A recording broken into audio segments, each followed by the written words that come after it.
at Southeastern University, it's always all about innovation.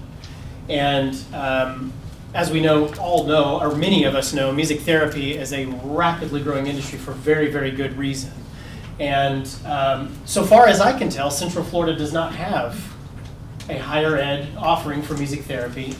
And there are only 12 Christian institutions in the country that offer it. And so we want to be the 13th and offer it here in Central Florida. That's the goal for today. And so I want to say thank you. So we have representatives from Advent Health, from Orlando Health, from Lakeland Regional, Watson Clinic, as well as Peace River, and also some music therapists in town who are here privately, so thank you, Nina. And from the, I'm sorry, I'm blanking on the title. The Music Therapy Task Force. Thank you, the Music Therapy Task Force for Florida, and thank you for making the commute. And thank you, Callie, for being here from GiveWell. And we'll hear from Jillian Mehler, who's here in town, a native Lakelander who did her education at Charleston Southern as well as in the University of Miami. And we tag teamed there. She graduated with her master's right when I got there to do my doctorate in performance. And want to thank as well Sylvia Blackman-Roberts for being here from Southeastern University, our VP of Community Relations. And thank you to our advancement team for helping us facilitate today, Darcy and Jim. Thank you so much. So, for those who don't know as much about music therapy, just kind of the quick highlight reel. Music therapy is in a lot of different fields, and mostly what we have represented here today is healthcare as well as mental health, but it's also involved in education, special needs, elderly care, dementia, all sorts of things. And so it's beneficial across a very wide scope of the community. Specifically in the healthcare industry, many of the basic impacts that hospitals see with this, and I'm sure you all can provide much more information on this than I can, but reduced length of stay, decreased pain medication, lower readmission rates, et cetera, et cetera, et cetera. And hopefully some of you received a link to the video with Ben Folds doing his interview with Ms. Morrow, who was the music therapist involved with Gabby Giffords and her brain injury. And you have a paper here with just some sort of easy talking points, because the goal of today is, in order to start a degree program like music therapy, you have to have some seed funding, and you have to have a long-term plan for what you're going to do. You have to be able to accomplish, each student has to have 1,200 hours, 900 of which are in an internship. And so we have to have people to observe those interns, and we have to have the places for those interns to go and experience at least 3 different kinds, if I'm understanding correctly, from the accreditation standards, 3 different types of music therapy, essentially 3 different areas. And so we need your help in order to do that. We want to create the degree program. We are ready to pull the trigger on all of those things. But the starter funds, a music therapy program has to be developed by a certified music therapist. There's opportunities everywhere for supporting the finances of getting the students educated and into their clinicals. And then, of course, we're looking to our partners here in the room, as well as those who couldn't make it today, to have those students go and do those practicum experience and then ultimately an internship. And so we want help partnering our students. We want help getting seed funds to start the program in the first place. And then beyond that, there are additional ways that people can be helpful. And so if you know of people who are excited about music therapy like we all are, we want you to point our way. Because with growing enrollment, there are things like faculty and facilities and equipment and all of that sort of stuff that comes along the way. And so I want to turn the floor over to Jillian Mehler, who's going to present a little bit more about music therapy specifically, being a music therapist herself. And then we'll be happy to chat with you all afterwards, so enjoy. Well, thank you, Dr. Voigt and the staff at Southeastern University. My name is Jillian Mehler, and I'm a board-certified music therapist. I am so excited to speak to you all about the impact and the power of music therapy. I spend most of my days sitting crisscross on a floor, playing my guitar to small children. I don't spend much of my time speaking to adults and educating them about music therapy. So I figured, in order to ease my own anxiety this afternoon, I'm going to sing to you one of my favorite songs that I like to start with in our music therapy sessions. So I want you to imagine you're a 4 or 5-year-old sitting on the floor with me. When I sing the word sun, I want you to take your arms Reach them up high like the sun. When I sing earth, I want you to stomp your feet on the floor. When I sing the word you, I want you to look around the room, find somebody. You might want to point to them. You might want to, I'm not a good winker. You might want to wink at them, but connect with someone when I say you. And when I say everyone, I want you to take your arms, bring them around yourself, give yourself a good squeeze.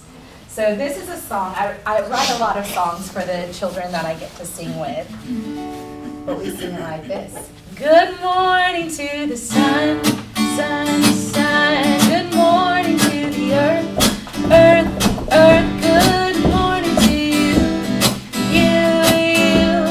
Good morning to everyone. Good morning to the sun, sun, sun. You got it. Good morning to the earth, earth, earth. Good morning to you, you. Good morning, everyone.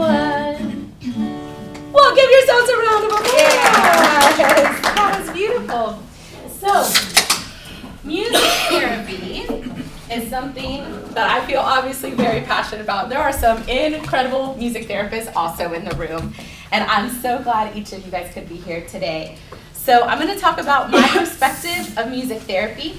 The American Music Therapy Association defines music therapy as a clinical and evidence-based use of music interventions to achieve functional outcomes within a therapeutic relationship. To me, what that means is there are some practical handles to music. There's some really powerful ways that music can be used to create connection. I want you to think back about how you learned your ABCs. Did you learn your ABCs to the tune of Twinkle Twinkle? Probably most of us in the room did. That's using music as a mnemonic device. You see, when we use the elements of music, like melody, our brain is able to store information more effectively, able to put that information into our long-term and short-term memory. Or when we pop our headphones on and we're ready to go for that run, we're not telling our bodies when to heel strike and when to propel our bodies forward. Instead, when music is present or when rhythm is present, it is priming our motor cortex to actually create something within our bodies called intersystemic reorganization.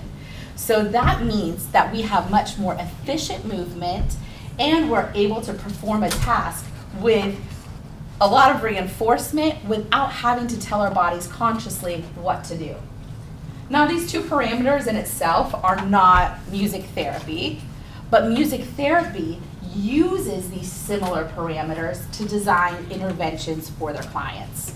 So I'm going to talk to you about where you might see a music therapist and what those interventions might look like. So you may walk into a neuro rehab clinic. Maybe that patient has experienced a traumatic brain injury or a stroke, and they have uneven gait, something that we call a three-point gait. Music therapists will often use different neurologic music therapy techniques like rhythmic auditory stimulation to improve gait patterns. So what we do with that is the brain is unable to detect a tempo increase of 7% or less. Meaning, if the speed of the music is changed under 7%, we actually can get that patient walking smoother and faster, which means that patient is going to be discharged quicker than the patient that may not have had music therapy present in their physical therapy sessions. You also might see a music therapist working in a medical facility, such as a hospital, doing procedural support for a child who's experiencing a ton of anxiety before they go into surgery. I was able, with the University of Miami, to develop the music therapy program at Miami Children's Hospital and was able to sit bedside with a lot of families that not only had a lot of anxiety about their kid entering a surgery, but able to sit there and watch them. And the reports back were that children and individuals in the hospital systems have less perceived pain, less anxiety. They felt better supported, and often they were able to leave the hospital sooner than if they had not received music therapy in those services. Music therapy may also look like sitting next to a loved one in a nursing home that has dementia. And that loved one may not be able to recognize you, they may not be able to converse with you. But as the music therapist sings their wedding song, they hold the hand of their loved one and start singing it back. See, music has this incredible innate ability to stay in the mind. We are designed and naturally pre-wired for music. So whether that's improving motor skills, or that's decreasing pain and anxiety, or increasing memory, music therapy is a connector for all of those things. Now in my private practice, I founded Whole Steps Creative Arts Center in 2005. We are a multi-site location in South Florida, and as of 2 years ago in Central Florida.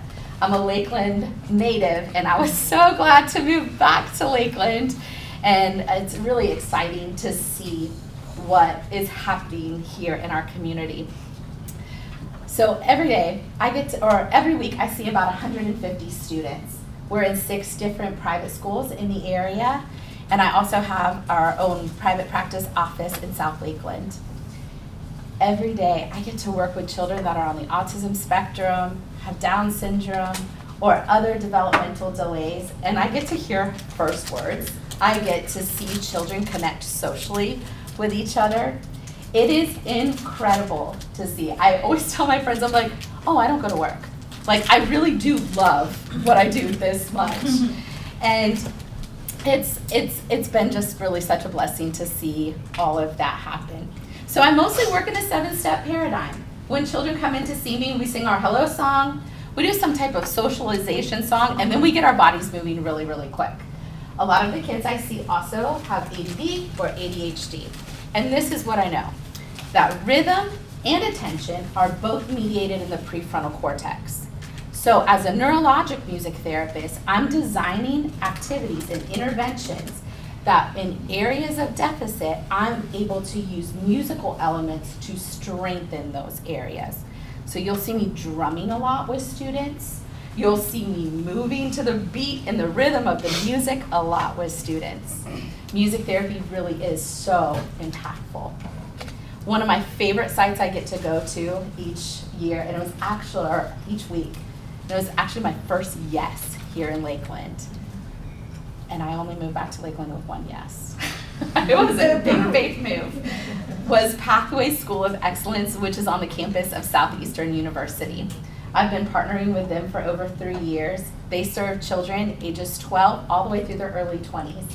And not only are they learning academic concepts, but they're also learning work and life skills there. Every year we get to highlight what we've been doing in our music therapy sessions with a big Christmas type performance. And it's amazing to see what we started working on in September. I was like, yeah, yep, we could do that. Sure, that sounds great. Actually come to fruition, and these children and students are able to work together, create bands, create rhythm activities, and have something to be so proud of. And even as a music therapist, when I'm looking at, Johnny's attention skills and his ability to perform on task is increasing, I'm also seeing his confidence, his self-esteem, his purpose really start to blossom. So that is one of my favorite parts. Another great part about the launch of Southeastern's music therapy program is that Pathways also is an opportunity for future educators, future nurses, future speech pathologists, and now hopefully future music therapists to come through. And as Dr. Voigt was saying, the partnerships in our community are great. We are going to need practicum placements, internship placements, but even beyond that, speaking from a private practice, and I know Nina from Swan City's here as well, we have both had incredible wait lists here in Polk County. There are not enough music therapists currently in our county to serve children. And one of the things that's happening that it's a good issue to have because the funding for music therapy is now here. When I graduated with my undergrad in 2005, we were often called a complementary or an allied healthcare field, like, oh, that's cute, we'll do music with speech, or that's cute, we'll do music with like a nurse next to you. Well, now we're able to bill insurance. CMS and Sunshine cover any kid on Medicaid in Florida. They receive music therapy services. It's fully funded by the state of Florida. The Family Empowerment Scholarship and their unique abilities can also we become direct bill providers for those students. So it's really exciting to see how music therapy is being funded. It's really, really great.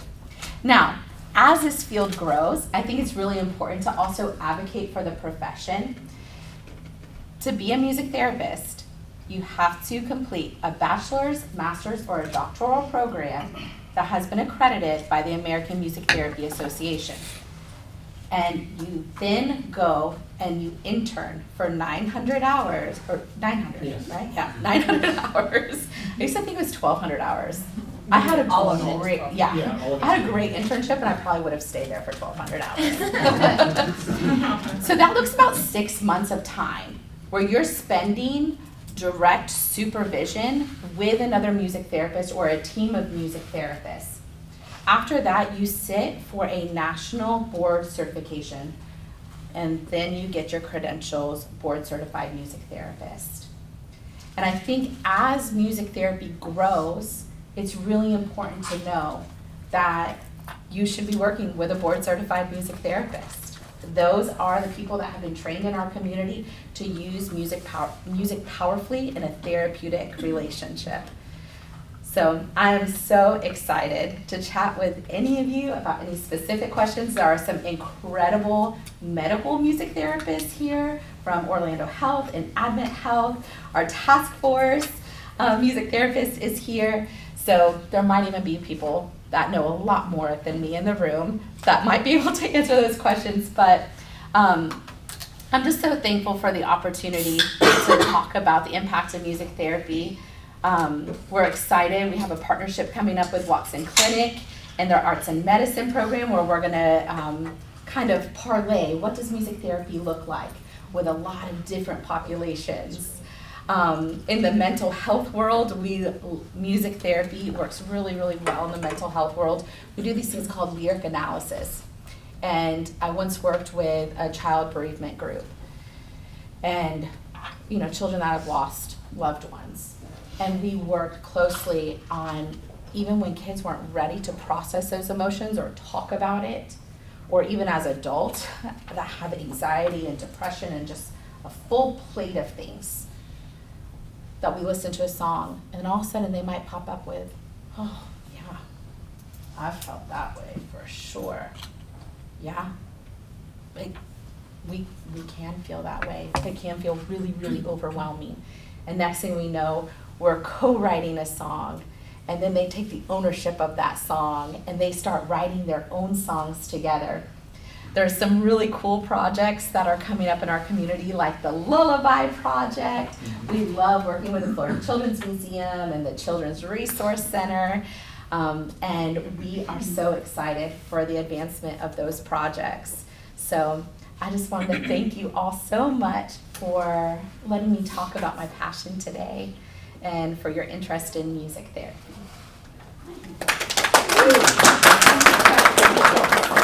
As the non-music therapy person here, how do your clients generally find you? Like, are parents thinking, oh, I need a music therapist for my child?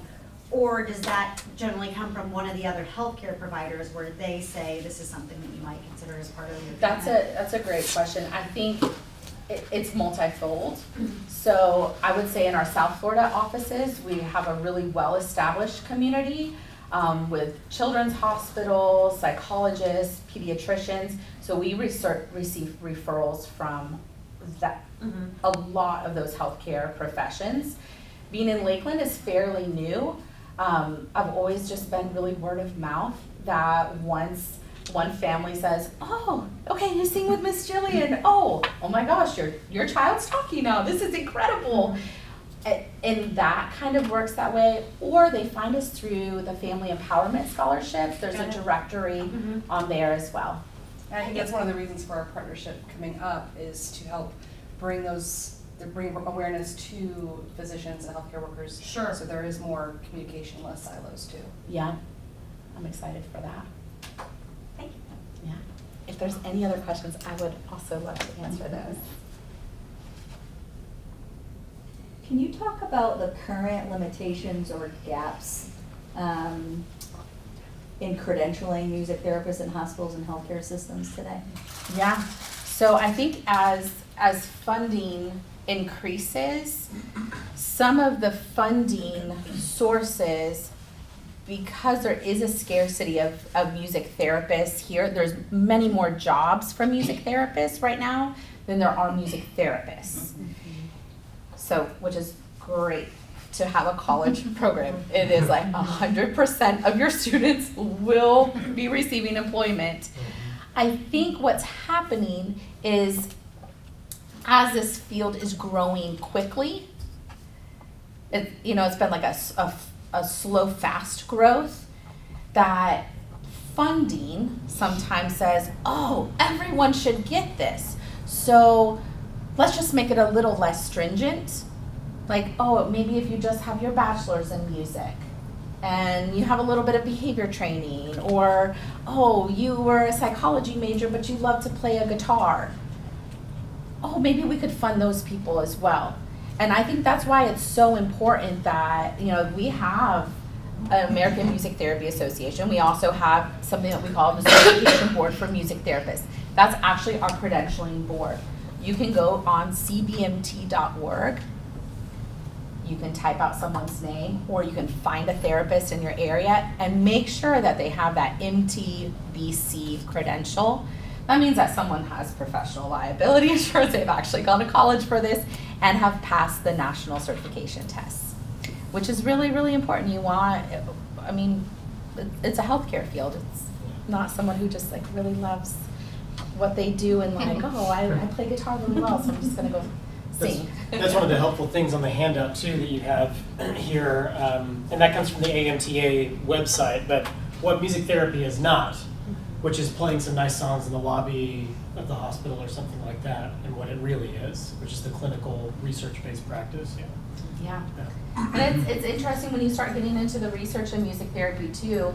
Something I really enjoyed at the University of Miami is our graduate studies were geared toward neurologic music therapy.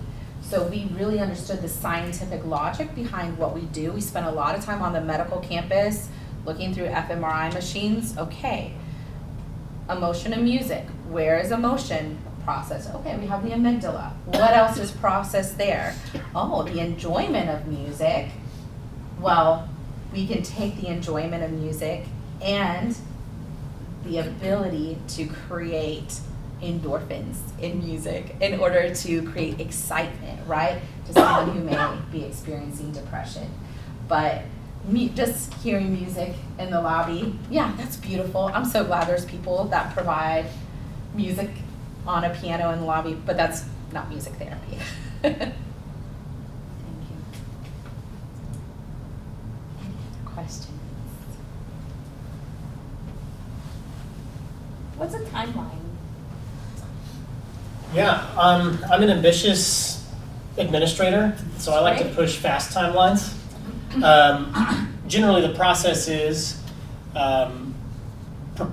once we have the seed funds to develop the program, we send the program through what's called our curriculum committee, the faculty on campus. That would take a month, maybe, once the program is developed. And then it gets sent to the executive leadership team on campus, who they're in charge of all the institutional priorities and whatever, right? That takes about another month. And then it needs to go through 2 accreditations. One is NASM, the National Association of Schools of Music, and then AMTA after that. And the education specialist with AMTA told me to expect about 6 months there. So feasibly, we could be a year out, right?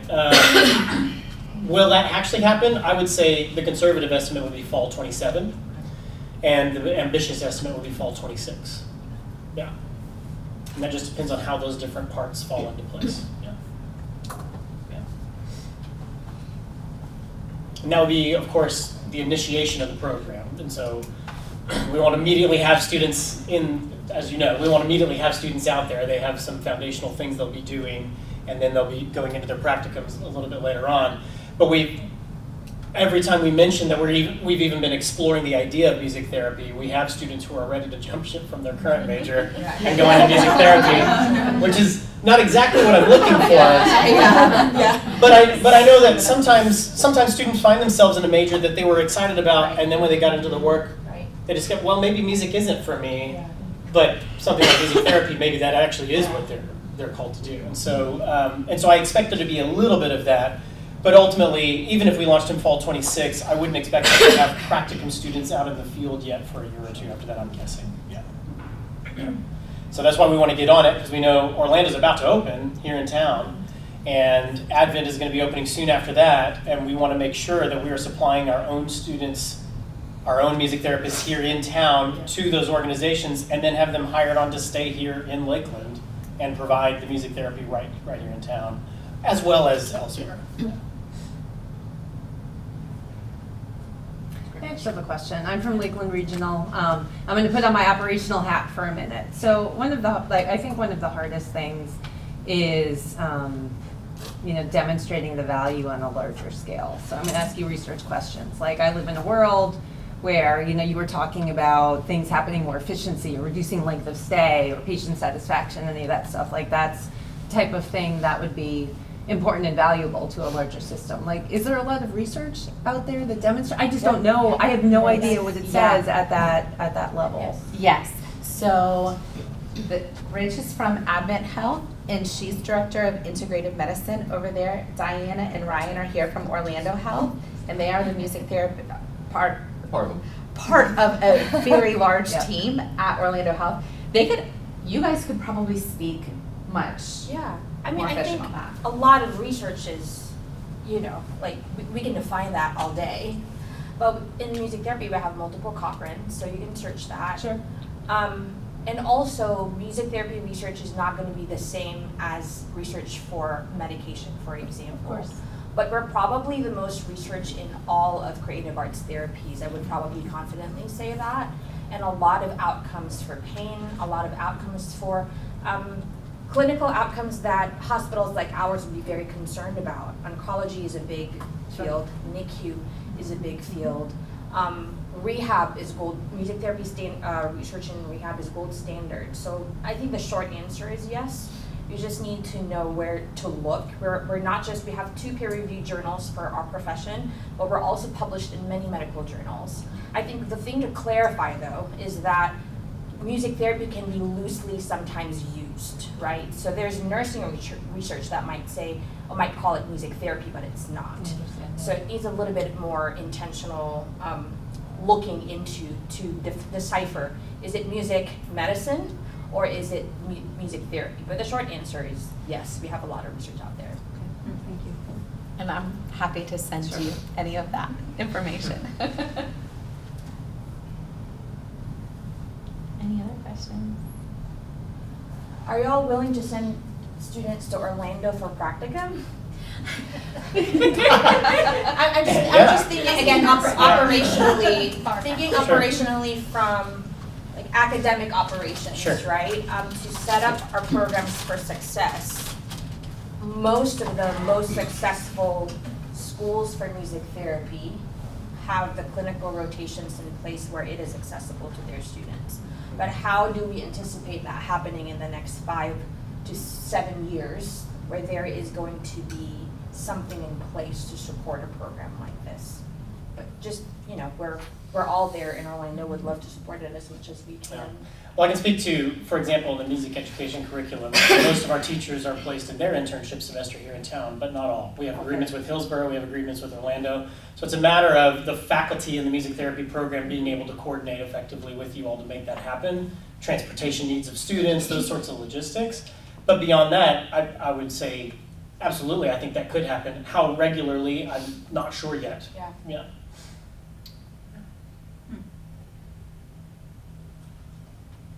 If I could say something, I think it just really shows the importance of the need of music therapists in this area. I'm a music therapist here in Lakeland, and as Jillian was saying, we don't have the manpower to really support all of the need for music therapy that we have. So getting current music therapists in these areas so that they can train these incoming students, I think would be really important. So I know that we advertise all the time, and you all probably too, get music therapists here in Polk County so that we can have us training those students when the time comes.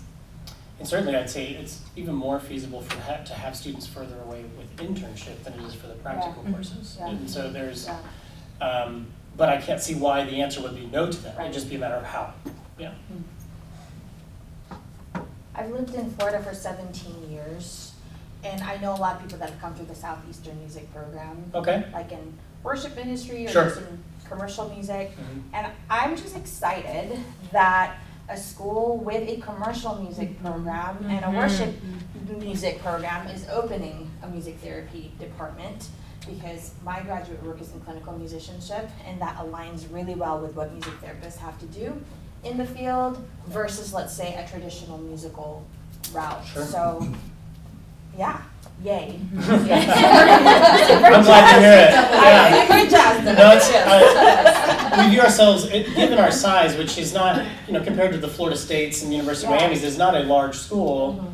We're fairly comprehensive. I mean, we do have a traditional BA and a traditional music ed program, and some of the coursework, the commercial music and worship students are right there next to the music ed students taking the same courses, and then otherwise not. And they may separate it out on ensembles and whatever, but we don't like to close doors on things, especially, I mean, we all know that music is powerful, and that's the cliche all day long, but it's powerful in so many different ways, and not all of them are being explored effectively. And frankly, when I talk to parents almost every day about, oh, well, how are they going to make any money in music? And I can point to things like music therapy to say, no, that's actually like a great job pursuit. That's a really helpful conversation for me to have as well. So just from an administrator standpoint. And so I'm excited to offer what the world is needing, and to be the place that starts that here in Central Florida. We may not always be the only one, but we're ready to press go. So, yeah. Exciting. Yeah. Well, thank you all so very much for coming. Happy to stick around and chat a while, and if you need to run, that's great. Thank you for sharing your information with us, because we certainly want to be in touch. And if you have any other questions, we're around. So, thank you. Thank you.